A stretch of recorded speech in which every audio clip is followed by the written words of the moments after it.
It's getting warm. Hey guys, what's up? If you're new to my channel, welcome. I hope you have fun.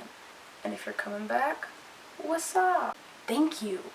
Okay, so now that I've got the video going. So, a little fun fact about me. I love baggy pants.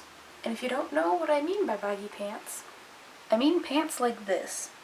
Pants that are so baggy they look like skirts when you wear them, but they're pants. So one of my friends, they also like baggy pants. And they had this pair of pants that I really liked. They were baggy and they had like slits down the sides so that you could tie them so that they can be like any length you want. And they're like super baggy and you could tie them up above the knee, all kinds of stuff. And I really liked them. And I want them. So what I'm going to attempt to do is to make them. Now I am going to cheat just a little bit because I'm not just going to be making these from scratch necessarily, per se. Yeah, I'm not making these from scratch. Unfortunately our sewing machine is broken, so I do have to hand sew it, but I'm okay with that. I really like hand sewing and it makes it an adventure.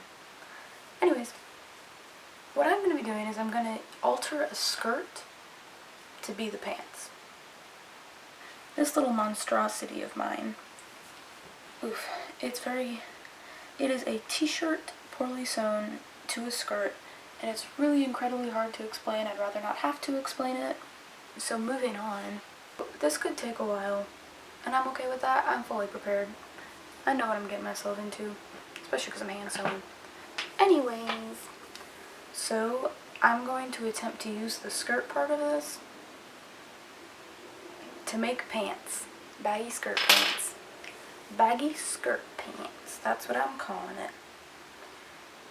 Here goes nothing.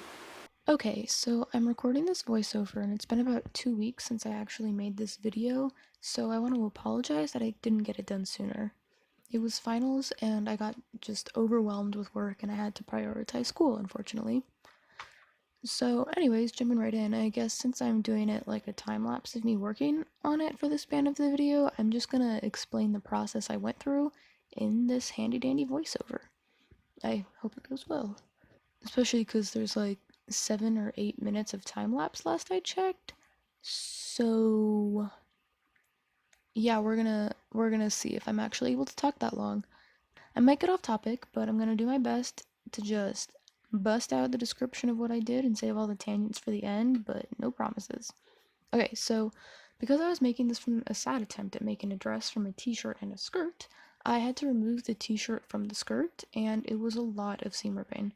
Luckily, I enjoy seam ripping to a certain extent, but I was still very glad when I finally finished seam ripping, and then I realized that it was not a skirt. It was one of those sundresses where the top half is like completely stretchy, so it was just sewn so that that stretchy part was folded over. It was a whole thing because the fabric is kind of see-through, so it was supposed to act like a layer of skirt under the dress, if that's what you want to call it. I think it was pretty quick thinking, but too bad the whole idea was garbage and this was never worn. But anyways, the conclusion was that no, I was not actually done seam ripping this, as much as I would love to be able to say that I was. So I had to detach the top part, and then I was ready to get on with the making of the pants. So from there, it was really just a matter of splitting the skirt down the middle and then sewing it back as 2 pant legs. Now I should warn, I have never made pants before. The extent of my personal relationship with pants is that I've seen some patterns for pants and I have this weird habit of wearing pants, so that's basically it. So a lot of this was pretty much just me winging it, but hey, what's new? So I knew that when you're sewing pants, the crotch area kind of goes in a little bit to create a weird shape that I can only think to describe as a series of L's or like J's now that I think about it. It's some kind of a letter probably, but also not really. I probably could have explained a pant pattern visual better than this, but here we are. It kind of makes a weird shape that curves so that there's enough fabric that it won't bunch up and it will create the curved shape that it has to.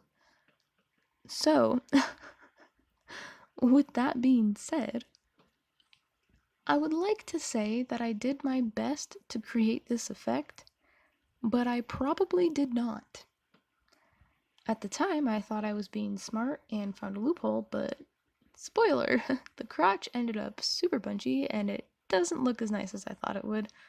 But on the plus side, they're baggy pants, so I think I can get away with it, which is very convenient.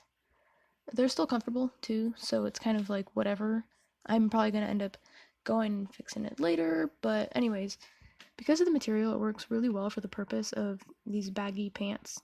It's honestly ideal, but unfortunately, they are see-through. So I'm probably gonna end up using them strictly as overclothes, like over my swimsuit or something. And honestly, I think that with the way that these turned out, they would make bomb beachwear because it's got like that aesthetic of like the white baggy. I don't know, that's all I can think to explain it, but I feel like it's primo. Anyways, so because they're so oversized, they're also not going to hold up themselves. So I just put a safety pin on some twine and then threaded it through the belt area and cut some slits so that I would have some kind of way to tie them up. I decided to use twine because I feel like it fits the aesthetic really well, and especially now that I've decided this is beachwear, I feel like it fits it even better. I also just did a pretty basic hem on that top band area since that's really all it needed from what I could tell, and on the plus side, a hem stitch is basically invisible when it's viewed from the outside if it's done right. And you can bet your booty I did it right. So on the inside of the pant legs, the inseam, I think it's called, let's go with that. I decided to go with a French seam since it's being hand sewn and I want to make sure it doesn't fall apart on me, literally. It's also one of the few things that I know and it sounds really fancy. So I get to sound super smart when I say that I used a French seam, but it's basically just when you sew on the right side of the piece, then flip it inside out and sew on the wrong side. It makes it so that you don't see the cut edge of the fabric and it helps to avoid fraying because when you sew on the wrong side or the inside, it sews so that it kind of hides the seam that was done on the right side or the outside. So the first outside seam, I did a pretty quick running stitch, which is just your standard up down stitch. Then on the second inside seam, I did a back stitch the whole way just to make sure it would be really strong. A back stitch is a little harder to explain, I think, but I'm willing to give it a shot because I have the time. So, back stitch. It's like a normal stitch, you know, up through the fabric, down through the fabric, back up, back down, etc. But when you go down through the fabric, you put the needle through where it previously came up through the fabric. Not the last time, not that most recent time, but the time before. So you're basically going back a stitch. Hey, look at that, that's what the stitch is called. So when you go back up through the fabric after that, you go the length of 2 stitches, or one past the most recent place you went up through the fabric. Okay, I think I described that pretty darn well, so I'm gonna take it as a win and move on. Anyway, so then I just cut down the sides of the outside of the pants and decided that I was tired and it looked good unhemmed like that, so I just left it and counted it as done. I do know a lot of people who would kill me for doing that though, so I'm very sorry in advance and I hope that you will forgive me for my crime. So, I know I should hem this, but right now I'm just gonna say good enough.